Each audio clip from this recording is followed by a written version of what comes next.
আসসালামু আলাইকুম গাইস, কেমন আছেন? আশা করি ভালো আছেন। তো আমরা যে মুরগি কোরবানি দিছি না, আর এই মুরগির কোরবানি তো মনে করেন যে প্রায় 3 কেজিরও বেশি মুরগি তো আনছে। এই এখন এই মুরগির কোরবানির গোস্তে তেল দেয় যে বাঁচতাছি।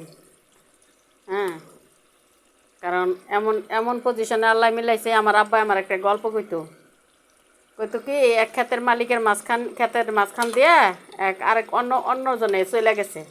এখন গেছে পরে এখন কইতাছে, কয় এই তুমি আমার ক্ষেতের মাঝখান দিয়ে গেলা কেরে? কয় কি, ক্ষেতের মাঝখান দিয়ে গেছি ভাই, ভুল হয়ে গেছে ভাই, তুমি আমার অন্য হান ই করো। এই যে এলো, এখন কি করবো, সামনে যাবো না পিছিয়ে যাবো জানাও। এখন ওই ক্ষেতের মালিকে কয়, তুমি এখন সামনেও যাইতাত না পিছও যাইতাত না। পরে কয় ভাই কেতাম, কয় কেতাও পারতাম না, বুঝছেন নি। এখন ঘটনা হয়েছে, আমরা মানে এই সমস্যায় আছি, কেতাও পারতাছি না। হুম। আর এই ছেলে যুদ্ধ লাগে রয়েছে, বুঝেন না, যুদ্ধের পরিস্থিতি বিদেশ। তবে আলহামদুলিল্লাহ, আল্লাহর রহমতে আমরা মানে যুদ্ধের শুধু খবর শুনি, অনেক দূরের ঘটনা শুনি। আর আমরা তো অনেক দূরে থাকি, আল্লাহর রহমতে আলহামদুলিল্লাহ ভাগ্যটা ভালো। যুদ্ধের কাছ থেকে একদম শহরের থেকে কাছাকাছি এই যুদ্ধ সাইরে আসছি। এখন যুদ্ধ তো মনে করেন যে এই আমাদের প্রতিবেশীরা যেমন যেভাবে যুগ করতেছে, হ্যাঁ, কারণ মনে করে কি গেমসের মতো রোমান্টিক মজাই লাগে। কারণ টিভিতে দেখা যায় বাস্তবে তাপরা দেখছে, বাস্তবে যায় বুঝছে। হ্যাঁ, আর কোনো দিন কইবে যে আমার শত্রুর সাথে যেন, শত্রুর বাড়িটা যেন আগুনে না লাগে, আগুনে না পড়ে। কারণ আগুনে না পড়ে, কারণ শত্রু যদি পাশে, আমার প্রতিবেশী যদি আগুনটা পড়ে, তাহলে আমার বাংলাদেশে দুমাইবো, আর আমার বাংলাদেশে লাগলে হ্যাঁ গো দুমা যাইবো, হ্যাঁ গো তাপটা যাইবো, বুঝেন নাই। কারণ একটা যে আছে, পরিবেশ নষ্ট কিন্তু দুমা দিয়ে অনেক সময় দুমা হয়। তাই আমি আমি মনে করি যে আমাদের সবারই হেফাজতে রাখুক, সবাই ভালো থাকুক। তবে এই যে উত্তেজনা এই যে এইভাবে এমন করতেছে। হুম। মানুষ যত, যে দেশে যত মানুষ থাকবো বেশি, সেই দেশ তত উন্নত বেশি। আমি কি কারণে বলি আপনার কাছে, যে আগে আমরা মনে করেন যে এই মাংস আনতাম $5 কেজি। হ্যাঁ, $5 1 কেজি আনতাম।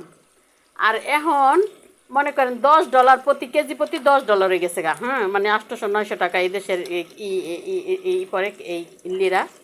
তার মানে $10 কেজি প্রতি মাংস, $10। এখন আগে ছিল কত, মাত্র $5। দ্বিগুণ বাইরে গেছে, ডবল দাম বাইরে গেছে। কারণ হইল যে ওই যে যুদ্ধে, কারণ আমাদের দুইটা বাঙালি ভাই, হ্যাঁ, রাত্রের বেলায় মোটর সাইকেল লইয়া বেড়াইতে গেছে, আরেক বন্ধুর বাসায় বেড়াইতে গেছে। আরে ভাই, বেড়াইতে যাবেন যাই করবেন, দিনের বেলা যাবেন, কারণ রাত্রের বেলা মোটর সাইকেলের আলোটা বা যে কোনো গাড়ির আলোটা রাত্রের বেলা অনেক দূরে থেকে বোঝা যায়। হুম। দিনের বেলা বেড়াইয়া আইসা পড়বেন দিনের বেলা। আর এখন এই মুহূর্তে কারো আপনার বন্ধু থাক আর বাপ থাক ভাই থাক, একটু বেশি প্রয়োজন ছাড়া মোবাইলে যোগাযোগ করে সমাধান করেন, আর বেশি প্রয়োজন ছাড়া বেড়া নিয়ে করে ছাইড়া দেন। কারণ যারা যারা যুদ্ধের দেশে আছেন তাদের জন্য আমার এই সমালোচনা। তবে আরেকটা কথা হইলো যে পরে এই গেছে, কইছে কি, ফোন করছে, বুঝছি আরেক বন্ধু ফোন করছে, কয় কি বন্ধু আমার 2 বন্ধু আইবো, হ্যাঁ, 8টা বাজে। তো মাত্র রাত 9টা-10টা বাজে গেছে, আমাদের 2টা বাঙালি ভাই যে মারা গেল। তো পরে কি করছে ওনারা, এই 8টা-9টা বাজে আসবো কইয়া ফোনটা কাইটা দিছে। তার কিছুক্ষণ পরেই শুনে যে অমুক অমুক জায়গায় একটা গরুর ফার্মের মধ্যে এমন এটা পড়ছে। হ্যাঁ, আর বর্ডারের কিনার থেকে তো মনে করেন দূরে থেকে বাত্তিটা দেখা যায়। আর এখন এমন প্রযুক্তি, বুঝছেন, ড্রোন দিয়ে অনেক দূরেও এমন করে করে দেয়, আঘাত করে দেয়। অনেক দূরে থেকে এখন শুধু বাত্তিটা ফর্সা করে দেখে, একটু ফর্সা দেখে, আলো দেখে, দুপলো কোন পর্যন্ত লোকেশন, কোন পর্যন্ত কোথায় যা থামলো সব। কারণ এখন তো মানুষ মনে করেন যে ওই যে আগে তো এত বুদ্ধিওয়ালা, এত বেড়ানোলা ছিল না। এখন মানুষ হলো সব ইন্টারনেট জগতের মানুষ, সবাই চালাক, বুঝছেন। এখন সব চালাকে এক লগে ধরা হয়েছে, বুঝেন নাই। এখন বেশি চালাকে ওই কয়না অতি চালাকের গলার দড়ি আঙ্গ, বাংলাদেশে একটা কথা আছে, বুঝছেন নি। এখন যেটি বেশি চালাক সেটিরই বেশি অঘটন ঘটে, মগা মানুষের বেশি ক্ষতি হয় না তো, আসলে কম। বেটা তোরা রাইতে বেড়াইতে গেছত, মনে করছো তোরা চালাক, রাইতে বেড়াইতে গেছত। হ্যাঁ, হুন্ডা মোটর সাইকেলের আলোটা নিম্নত 50 মাইল 100 মাইল দূরে থেকেও দেখা যায়।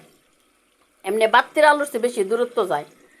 তো সবাই সাবধানে থাকবেন, মোটর সাইকেলটা একটু ঘোরাঘুরি কম করবেন।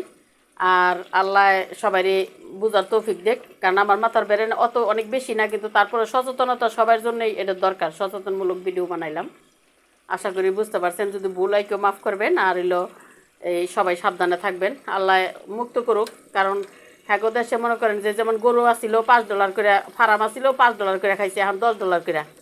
এখন এভাবে দিন যাইতে থাকবো, যদি যুদ্ধ বাড়তে থাকে তাহলে সব কিছু খাবারের দাম বাড়বো। বড় লোক কিছু হয় না ভাই, বড় লোকরা মনে করেন যে হ্যাঁ ব্যালেন্স, হ্যাঁ হ্যাঁ অন্য দেশও জায়গা গেছে গা, অনেক বড় লোকরাই গেছে গা, সাধারণ আর মধ্যবিত্ত যাতা করলেন আর ওই যে ইগুলা আর বাহিনীগত সমস্যা নেই, বাহিনীগত সরকারি টাকাটা খায়, বুঝেন নাই? আগে তো সরকারে খাওয়াইবো, সরকারের লস হইব না লাভ হইব দেখার বিষয় না, বুঝছেন নি? সরকার হইলে হ্যাঁ মা বাপ, বাহিনীগো মা বাপ হইলে সরকার, প্রতিটা দেশের বাহিনীগো সরকার হইল মা বাপ। কেন আমার কথা হয়েছে যে না, আমরা সাধারণ যেটি মধ্যবিত্ত যেটি যাতা করলে আছি, বুঝছেন নি? যেমন এই যে মনে করেন যে ওই যে ক্যাতটাও পারতাম না, বুঝেন নাই? ক্ষেতের মাঝখানতে গেলে ক্যাতটাও পারতাম না, বুঝছেন নি? এখন এই দেশ চাইছি আমরা, এখন ক্যাতটাও পারি না। হ্যাঁ, কারণ আমরা দেশেও মনে করেন যে কেউ অনেক দিন আসে নাই, কেউ অল্প কিছু দিন আছে, কেউ ঋণ করে আসছে, অনেক সমস্যা। হ্যাঁ, এখন ক্যাতটাও পারতাছি না, তবে আল্লাহ মুক্ত করুক এই ইয়ার থেকে, আল্লাহ যুদ্ধ যুদ্ধ আমার শত্রু যুদ্ধ না লাগুক। তো এই আর কি, আশা করি বুঝতে পারছেন। তো ভালো থাকবেন, আসসালামু আলাইকুম, আল্লাহ হাফেজ।